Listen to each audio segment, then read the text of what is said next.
Well, Happy New Year, everybody. It's great to be entering 2026 safe, healthy, and promises of prosperity for our country and hopefully for all of us.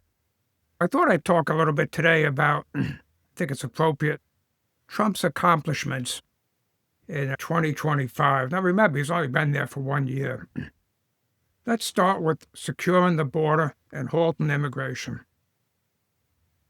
His promise was we will close the border. We will stop the invasion of illegal aliens. That's been done. The border is mostly secured. I can't imagine even the most ardent opponents of President Trump not conceding that fact, at least. The border is secure. He promised mass deportation of criminal illegals, people who have committed crimes since they came into the country. Yes, if there are other illegal immigrants with them, they're going to be swept up and rightfully deported as well. We certainly don't want the criminals. That's who he's going after first. He promised to end inflation and make America affordable again. Still a work in progress.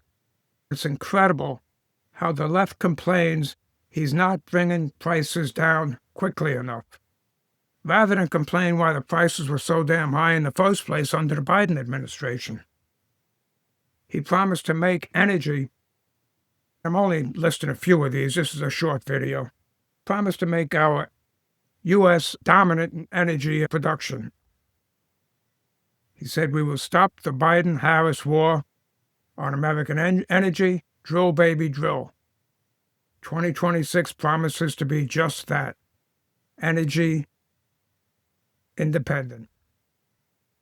He's also, and this is important, he's positioning the U.S. to be the dominant force in the upcoming AI battle. It's going to require a lot of new energy. Quite frankly, I'm very thankful and glad that President Trump is on top of this, because it's all new to me. This whole AI thing, it's probably new to anybody that's near my age, 150 years old or older. I'm glad he's on top of that. He promised the largest tax cut in U.S. history. I think he's delivered that. I don't know if it's the largest. He always says it's the largest. But he's delivered a massive tax break for U.S. workers. No tax on tips, no tax on overtime. I know the left whittles away at this, saying that there's a cap on it, that there's this and that. It's still a massive tax break, class Americans. It's more money in our pocket. He promised to protect Social Security and Medicare with no cuts on the retirement age. His promise was not to cut one penny on Social Security or raise the retirement age. There have been no cuts on Social Security, and there's been no retirement age. He promised to defund any school pushing this critical race theory or radical gender ideology or anything of that sort. He signed an executive order to cut federal funding for any school pushing for this critical race theory. We're asking the teachers, and I know this very often is not the teachers' fault, but we're asking the teachers to just do your job. I know it's not often, but we want our kids to be taught so that they will grow up to at least have some chance of competing in the future.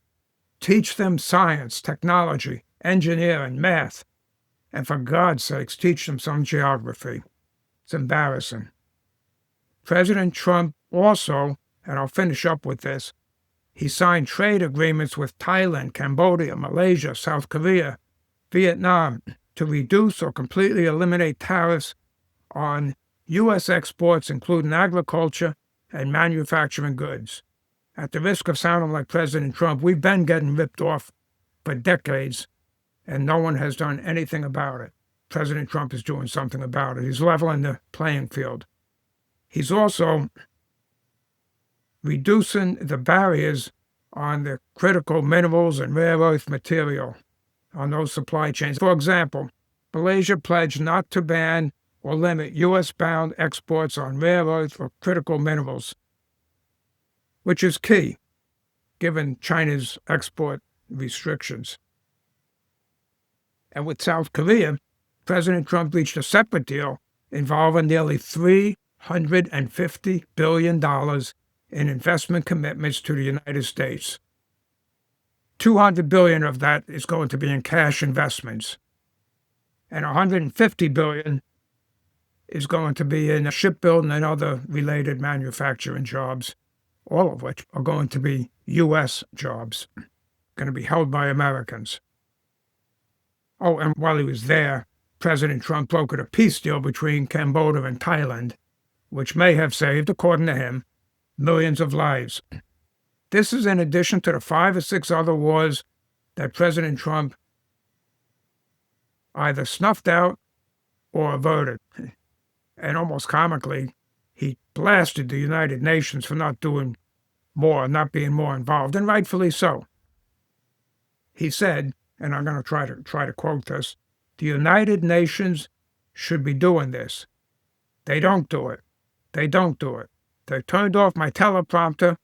When I made a speech, I had to make a speech without a teleprompter, which is what I'm doing today.